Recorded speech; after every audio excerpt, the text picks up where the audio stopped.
ರಾಜ್ಯ ರಾಜಕೀಯದಲ್ಲಿ ಮತ್ತೆ ಆರ್ಎಸ್ಎಸ್ ಕಿಚ್ಚು ಜ್ವಾಲೆಯಂತೆ ಜೋರಾಗ್ತಾ ಇದೆ. ಹೋಮ್ ಮಿನಿಸ್ಟರ್ ಖರ್ಗೆ ಎಸೆದ ಲೆಟರ್ ಬಾಂಬ್ಗೆ ಕೇಸರಿ ಪಡೆ ಕೆರಳಿ ಕೆಂಡವಾಗಿದ್ರೆ ಕಾನೂನಾತ್ಮಕವಾಗಿ ಲೆಕ್ಕ ಕೇಳಿದ್ರೆ ಕೊಡೋದಕ್ಕೆ ಏನ್ ಕಷ್ಟ ಅಂತ ಕಾಂಗ್ರೆಸ್ ಕೌಂಟರ್ ಅನ್ನ ಕೊಡ್ತಿದೆ. ಹಾಗಾದ್ರೆ ಹೇಗಿದೆ ಕಾಂಗ್ರೆಸ್ ಬಿಜೆಪಿ ಆರ್ಎಸ್ಎಸ್ ಕದನ? ಬನ್ನಿ ನೋಡೋಣ. ರಾಜ್ಯದಲ್ಲಿ ಜೋರಾಯಿತು RSS versus Priyank Kharge fight. ಸಂಘದ ನೋಂದಣಿಗೆ ಖರ್ಗೆ ಪಟ್ಟು, ಲೆಕ್ಕ ಕೇಳಿದ್ದಕ್ಕೆ ಬಿಜೆಪಿ ಪಡೆ ಸಿಟ್ಟು. ಹೋಮ್ ಮಿನಿಸ್ಟರ್ ಲೆಟರ್ ಬಾಂಬ್ಗೆ ಸಂಘರ್ಷದ ಜ್ವಾಲೆ.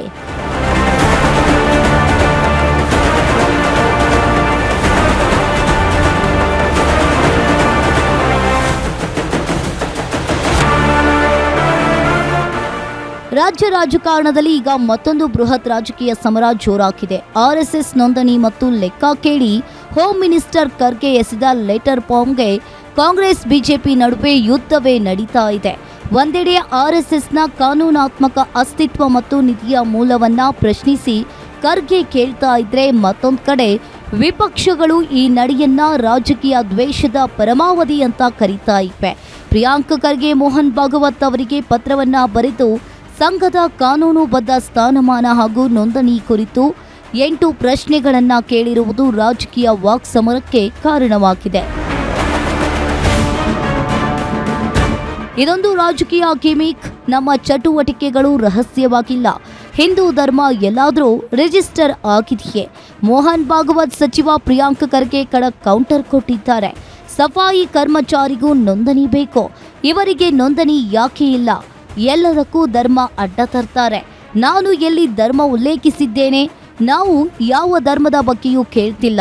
ಸಂಘದ ಲೆಕ್ಕ ಕೇಳ್ತಾ ಇದ್ದೇವೆ, ಕೊಡಿ ಅಂತ ಪ್ರಿಯಾಂಕ್ ಖರ್ಗೆ ಕೌಂಟರ್ ಕೊಟ್ಟಿದ್ದಾರೆ. And we are not secretive, we are working on open ground. We are calling people and telling them about Sangha. This is politics and all these gimmicks are being tried. Don't do that. We are used to it, so it doesn't need any restriction. ನಮ್ಮ ದೇಶದಲ್ಲಿ ಒಬ್ಬ ಸಫಾಯಿ ಕರ್ಮಚಾರಿಗೂ ಕೂಡ ಏನಾದರೂ ಸರ್ಕಾರಿ ಸವಲತ್ತು ಬೇಕು ಅಥವಾ ಎಲ್ಲಾನ ಕಸ ಗುಡಿಸ್ಬೇಕು ಅಂದರೆ ರಿಜಿಸ್ಟ್ರೇಷನ್ ಕೇಳ್ತೀರಾ? ಆದರೆ ಇವರಿಗೆ ಏನಕ್ಕೆ ರಿಜಿಸ್ಟ್ರೇಷನ್ ಇಲ್ಲ? ಏನಾದರೂ ಕೇಳಿದ್ರೆ ನೀವು ಧರ್ಮದ ಹೆಸರು ತರ್ತೀರಾ? ಧರ್ಮಕ್ಕೆ ಇದಕ್ಕೆ ಏನ್ರಿ ಸಂಬಂಧ? ಎಲ್ಲ ನಾನು ಹೇಳಿದ್ದೀನ ನೀವು ಧರ್ಮ ರಿಜಿಸ್ಟರ್ ಮಾಡ್ಕೊಳ್ಳಿ ಅಂತ. ಎಲ್ಲಿ ತೋರಿಸ್ಬಿಡಿ. ಇಲ್ಲೆಲ್ಲಿ ಈ ನನ್ನ ಪತ್ರದಲ್ಲಿ ಹಿಂದೂ ಅಂತ ಎಲ್ಲಾದರೂ ಒಂದು ಶಬ್ದ ಬಂದಿದೆಯಾ? ಪದ ಬಂದಿದೆಯಾ? ಧರ್ಮ ಅಂತ ಬಂದಿದೆಯಾ? ಒಂದು ತೋರಿಸ್ಬಿಡಿ ನನಗೆ. ಇನ್ನು ಆರ್ಎಸ್ಎಸ್ ಸದಸ್ಯರು ಹಿಂದೂಗಳೇ ಅಲ್ಲ, ಕೇವಲ ಹಿಂದುತ್ವವಾದಿಗಳು ಅಂತ ಯತೀಂದ್ರ ಸಿದ್ದರಾಮಯ್ಯ ಗುಡುಗಿದ್ದಾರೆ. ಮೈಸೂರಿನಲ್ಲಿ ಮಾತನಾಡಿದ ಅವರು, ಧರ್ಮದ ಹೆಸರಿನಲ್ಲಿ ಏನು ಬೇಕಾದರೂ ಮಾಡುವಂತಿಲ್ಲ. ಆರ್ಎಸ್ಎಸ್ ಕೋಟ್ಯಾಂತರ ರೂಪಾಯಿ ಮೌಲ್ಯದ ಆಸ್ತಿ ಮತ್ತು ಹಣಕಾಸು ವ್ಯವಹಾರಗಳನ್ನು ಹೊಂದಿದೆ. ಈ ಆರ್ಥಿಕ ವ್ಯವಹಾರಗಳಿಗೆ ಲೆಕ್ಕಪತ್ರವನ್ನ ನೀಡಬೇಕು ಎಂದಿದ್ದಾರೆ. ಎಲ್ಲರಿಗೂ ಒಂದು ಕಾನೂನು, ಅವರೊಬ್ಬರಿಗೆ ಒಂದು ಕಾನೂನು. ಬಾಡಿ ಆಫ್ ಇಂಡಿವಿಜುವಲ್ಸ್ ಆದ ತಕ್ಷಣ ಅವ್ರು ಎಷ್ಟೇ ಆರ್ಥಿಕ ವ್ಯವಹಾರಗಳು ಮಾಡಿಕೊಂಡ್ರು ಕೂಡ ಅವ್ರನ್ನ ರಿಜಿಸ್ಟ್ರೇಷನ್ ಇಂದ ಎಕ್ಸ್ಕ್ಲೂಡ್ ಮಾಡಬೇಕು, ಅವ್ರಿಗೆ ವಿನಾಯಿತಿ ಕೊಡಬೇಕು ಅಂತ ಹೆಂಗೆ ಹೇಳಕ್ ಸಾಧ್ಯ ಇರುತ್ತೆ? ಯಾಕೆಂದ್ರೆ RSS ಬರೀ ಕಲ್ಚರಲ್ ಆರ್ಗನೈಸೇಷನ್ ಅಲ್ಲ. ಹೆಸರು ಕಲ್ಚರಲ್ ಆರ್ಗನೈಸೇಷನ್ ಇದ್ರೂ ಕೂಡ ಅದೊಂದು ಪೊಲಿಟಿಕಲ್ ಆರ್ಗನೈಸೇಷನ್. ಅವರು ಬಿಜೆಪಿ ಅವ್ರಿಗೋಸ್ಕರ ಎಲ್ಲ ಎಲೆಕ್ಷನ್ ಕೆಲಸ ಮಾಡೋದು ಚೆನ್ನಾಗಿ ಗೊತ್ತಾ ಇದೆ. ಅಷ್ಟೊಂದು ಜನ ಕಾರ್ಯಕರ್ತಿದ್ದಾರೆ, ಅವ್ರನ್ನೆಲ್ಲ ಮೇಂಟೈನ್ ಮಾಡಬೇಕು. ಪ್ರತಿಯೊಂದು ಸಿಟಿನಲ್ಲೂ ಕೂಡ ಅವ್ರಿಗೆ ಕೋಟ್ಯಾಂತರ ರೂಪಾಯಿ ಬೆಳೆ ಬಾಳುವಂತ ಆಸ್ತಿಗಳಿವೆ, ಕಟ್ಟಡಗಳಿವೆ. ಎಲ್ಲಿಂದ ಬಂತು? ಸೊ ಇದನ್ನೆಲ್ಲ ನಾವು ತಿಳ್ಕೊಳ್ಬೇಕು ಅಂತಂದ್ರೆ ಫಸ್ಟ್ ರಿಜಿಸ್ಟ್ರೇಷನ್ ಆಗಬೇಕು. ಸೊ ಹೋಮ್ ಮಿನಿಸ್ಟರ್ ಅವ್ರು ಏನ್ ಕೇಳಿದ್ದಾರೆ, ಅವ್ರು ರಿಜಿಸ್ಟ್ರೇಷನ್ ಆಗಬೇಕು ಅನ್ನೋದು ಅದು ಕಾನೂನು ಪ್ರಕಾರವಾಗಿದೆ ಅಂತ ನನ್ನ ಅನಿಸಿಕೆ. ಪ್ರಿಯಾಂಕ್ ಖರ್ಗೆ ಪತ್ರಕ್ಕೆ ಕಾಂಗ್ರೆಸ್ ನಾಯಕರು ಸಮರ್ಥಿಸಿಕೊಂಡ್ರೆ ಬಿಜೆಪಿ ನಾಯಕರು ಕೆರಳಿ ಕೆಂಡವಾಗಿದ್ದಾರೆ. ಆರ್ಎಸ್ಎಸ್ ಬಗ್ಗೆ ತಿಳಿದುಕೊಳ್ಳಬೇಕಾದ್ರೆ ಸಂಘದ ಶಾಖೆಗೆ ಬಂದು ನೋಡಲಿ. ವಿಧಾನ ಪರಿಷತ್ ಸದಸ್ಯ ಸಿಟಿ ರವಿ ಬಹಿರಂಗವಾಗಿ ಆಹ್ವಾನವನ್ನ ನೀಡಿದ್ದಾರೆ. ಬಿಜೆಪಿ ರಾಜಕಾರಣ ಮಾಡ್ತಾ ಇದೆ. ನಾವು ಸಂಘದ ವಿಚಾರದಿಂದ ಪ್ರೇರಣೆ ಪಡೆದಿದ್ದೇವೆ.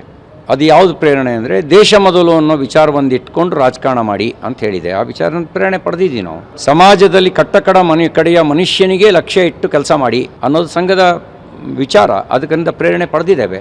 ಆ ಹಿನ್ನೆಲೆಯಲ್ಲಿ ನಾವು ಕೆಲಸ ಮಾಡ್ತಾ ಇದ್ದೀವಿ. ನಮ್ಮನ್ನು ಇವರು ದ್ವೇಷ ಮಾಡ್ತಿದ್ದಾರೆ. ಬದಲಾಗಬೇಕಾಗಿರೋರು ಅವರು.